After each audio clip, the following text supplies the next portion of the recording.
welcome back to the Insider Access page. Today I want to go over a screening technique for people that have a visceral involvement to maybe what looks like an orthopedic issue. If you saw my post last week, I talked about some treatment I had to get for what was like a throat tightness sensation that was actually treated viscerally by a couple of visceral therapists. So they taught me 3 tests that you can do on someone that has primarily a visceral or at least some sort of visceral involvement. One of them is a different type of slump test. So the slump test that we know, we sit slouched, head down, straighten the leg, bring the toes up like that. But to look at a more visceral component, because we want to assess the anterior chain, you're going to have someone sit in an erect posture and straighten their leg and then bring their toes up and down.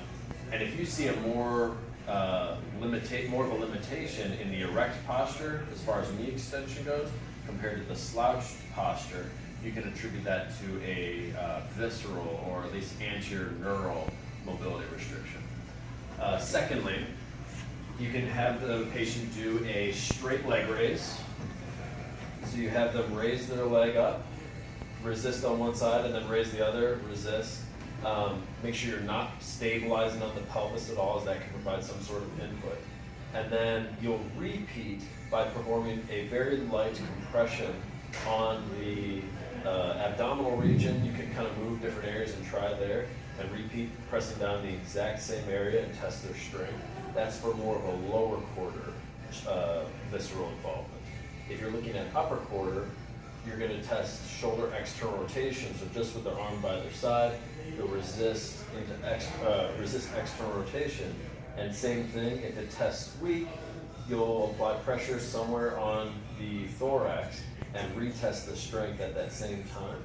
And if you get an increase in strength whenever you have the compression going on, you know that there's some sort of visceral involvement that you're inhibiting through that manual contact.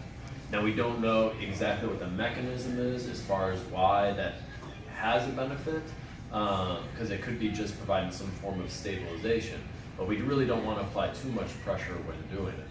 The theory is built more so around just blocking any visceral contribution to a mobility restriction or innervation.